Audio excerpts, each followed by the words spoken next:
Imagine being 18 years old, dressed in a flame-colored wedding veil, thinking you're walking into a night of celebration, and instead being led into a room full of strangers, slaves, witnesses, and a silent physician waiting for you. You were told this was a tradition. You were never told you would be examined. You were never told your body would be documented. And you definitely were never told the ceremony would involve a wooden figure standing in the corner beneath a heavy cloth, a figure everyone in the room already knew the purpose of. In a few minutes, you'll understand why the cloth is there. In a few minutes, you'll understand why your mother cried while fixing your hair that morning. And in a few minutes, you'll realize your wedding night isn't about love at all. It's about verification. This isn't fiction. This was marriage in ancient Rome, a ritual so disturbing that Roman historians avoided describing it directly, and early Christians tried to wipe it from memory entirely. By the time that cloth is lifted, Livia will learn the truth behind the ceremony. Rome hoped the world would forget, and you will too. The year was 89 CE. The emperor ruled Rome with iron certainty, and 18-year-old Livia Tersa was about to discover that Roman marriage had two faces. The public one, saffron veils, scattered walnuts, cheerful songs, and the hidden one performed behind sealed doors in front of people who might one day be called to repeat every detail before a magistrate. What she was about to endure was a ritual so uncomfortable that ancient Roman historians avoided describing it directly, and one that Christian writers later attempted to wipe from memory entirely. Before we go any deeper into this story, if hidden horrors of the past fascinate you, subscribe to Grim History, hit the like button, and once you reach the moment that unsettles you most, tell me where you're watching from. Let's begin. Before this night, before the witnesses and the cloth-covered figure, the day had begun with beauty. Her wedding procession had been almost dreamlike. Livia wore the traditional flame-colored veil, the flammeum, marking her unmistakably as a bride. Her hair had been arranged at dawn, parted with a spearhead and woven into 6 braids secured with woolen ribbons. Every detail followed strict ancestral practice. At the temple, the sacrifice went smoothly. The priest had read favorable omens from the sheep's glistening entrails. Her father had recited the ancient formula that transferred her from his legal authority to her husband's, and she had spoken the words generations of brides had whispered before her, Ubi tu Gaius, ego Gaia. Where you are Gaius, I am Gaia. A vow announcing that she no longer belonged to herself. Her new husband, Marcus Petronius Rufus, a wealthy grain merchant 25 years older, had met her only 3 times before that day. Yet by law, the ceremony had already made her his. Or rather, it had started the process. Because in Rome, the ritual in public was only the beginning. The truly binding moment waited at the end of the torch-lit procession through the city, inside a house she had never entered, surrounded by people she had not agreed to meet. The crowds lining the streets had sung the traditional Fescennine verses, crude, explicit, deliberately embarrassing, meant to amuse the gods and keep evil spirits at bay. Young men shouted suggestions through the veil that made Livia's face burn with humiliation. Her mother had told her the songs were harmless, meant to protect her, but Livia had seen her mother's trembling hands while fixing her hair that morning. She had seen the tears her mother tried to hide, and she remembered the final warning whispered into her ear. Do not resist. Whatever they ask of you, do not resist. It only makes everything harder. By the time they reached the house of Marcus Petronius Rufus, the last traces of daylight were gone. The doorway had been decorated with wreaths of greenery and wool, 2 blazing torches marking it as a place where a marriage would be consummated according to ancestral law. The crowd's singing grew louder. Someone hurled walnuts at her as a fertility blessing, the shells catching in the folds of her dress and scraping her skin. It felt more like ridicule than blessing. Marcus waited in the doorway, and behind him, Livia could make out movement. Too many silhouettes, far more people than she expected. Tradition required that her husband lift her over the threshold to avoid the omen of stumbling, but the gesture was older than that. It echoed a time when brides did not walk willingly into their husbands' homes at all.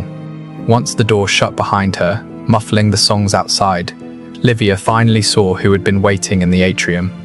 An elderly woman in ceremonial robes, the pronuba whose duty was to oversee every moment of the night, a priest of unclear affiliation. 3 female slaves holding basins and cloths, an older man with a leather pouch containing medical instruments, and in the corner, partly hidden beneath draped linen, a wooden structure nearly 4 feet tall.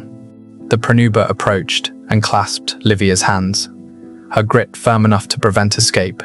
"Welcome to your husband's house," she said. "The sacred rites must now be completed." Few people speak honestly about what Roman marriage truly was.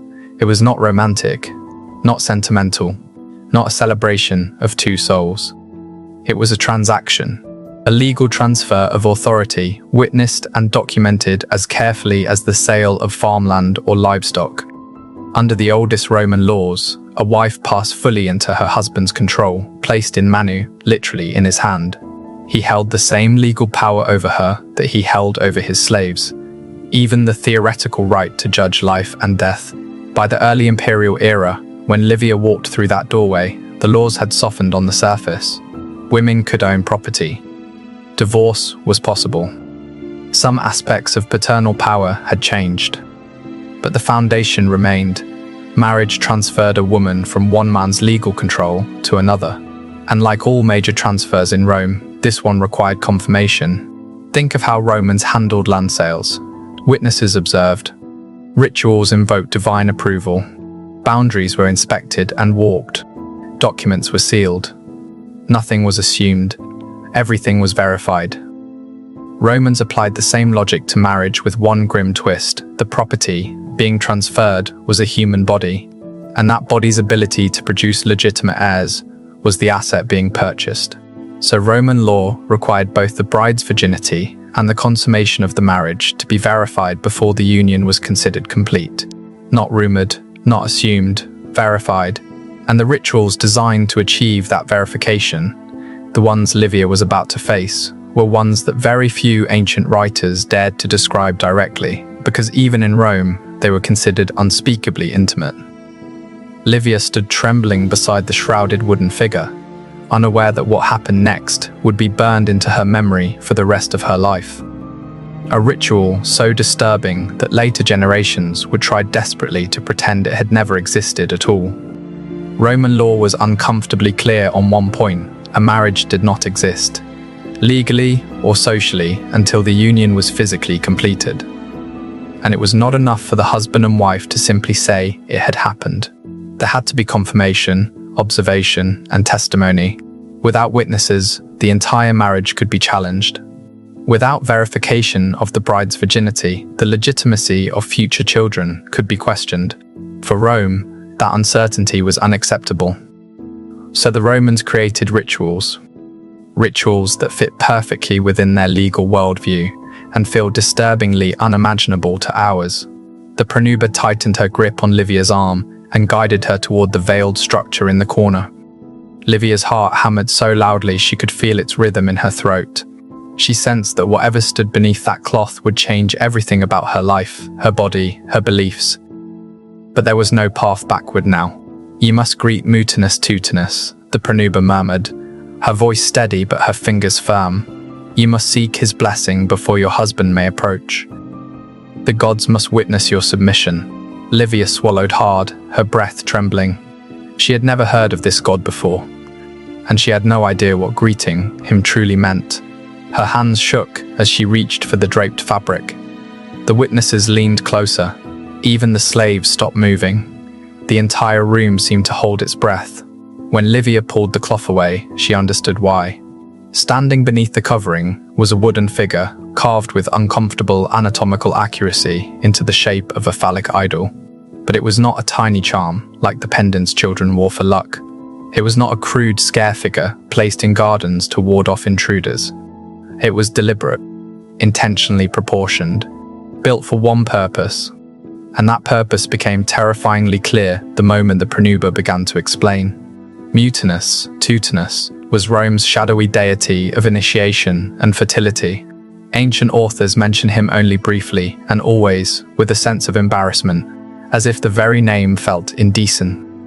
Augustine, writing centuries later as Christianity tightened its grip on Rome, described the ritual with fury and disgust.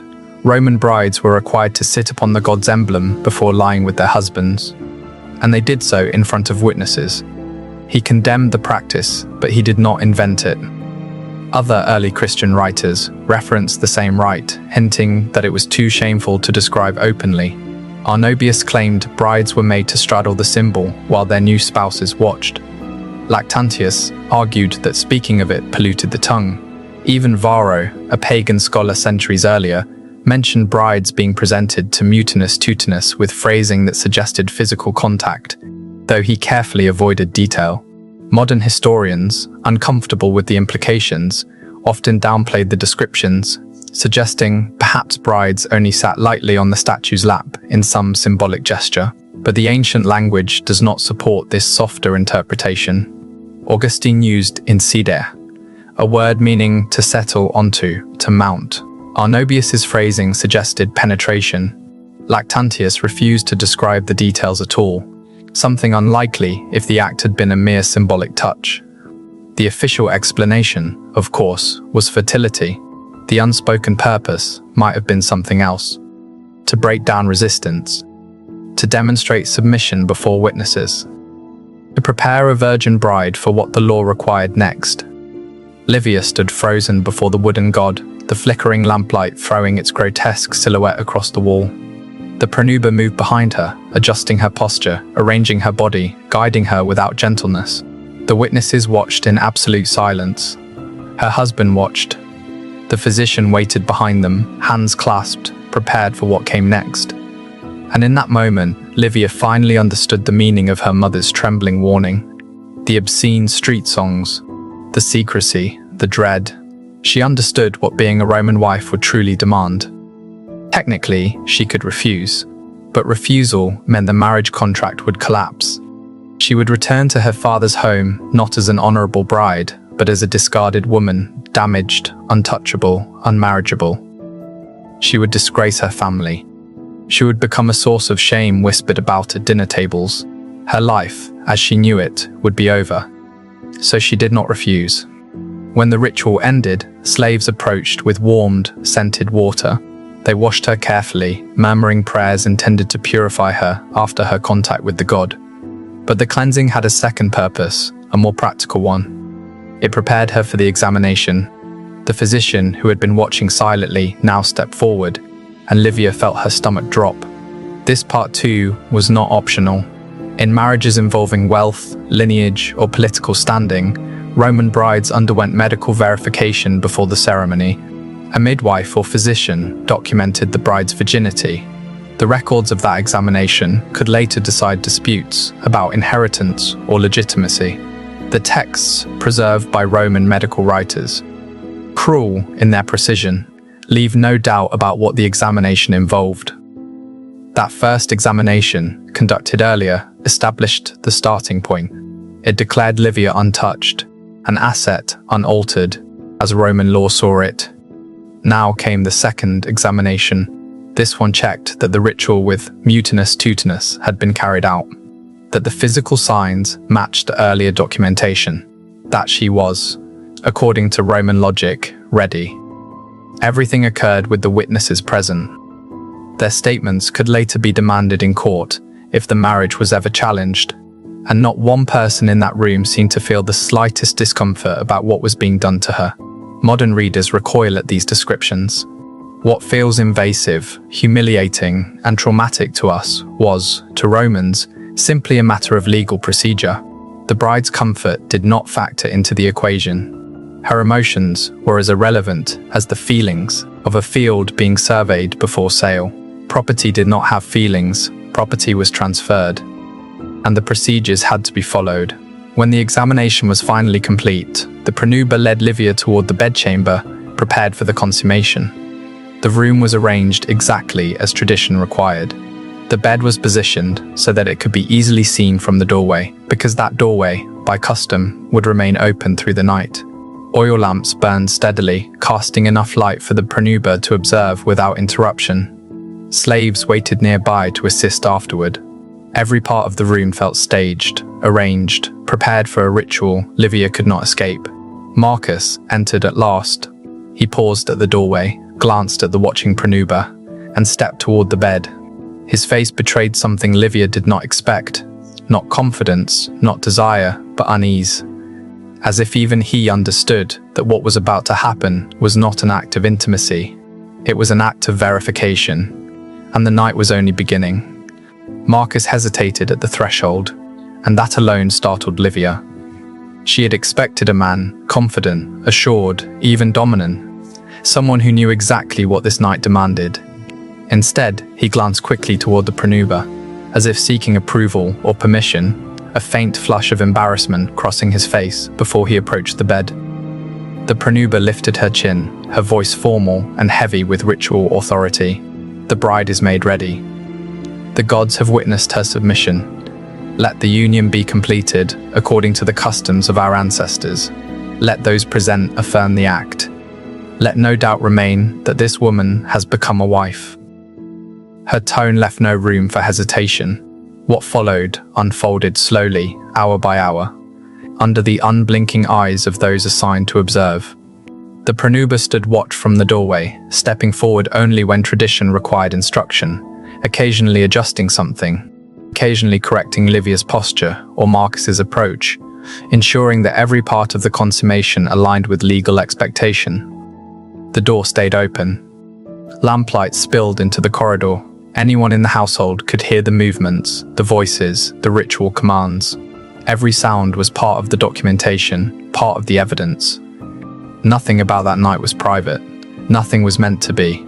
For Livia, the bedsheets might as well have been parchment, and her body the ink Rome demanded to finalize the contract. Everything that happened was a form of verification.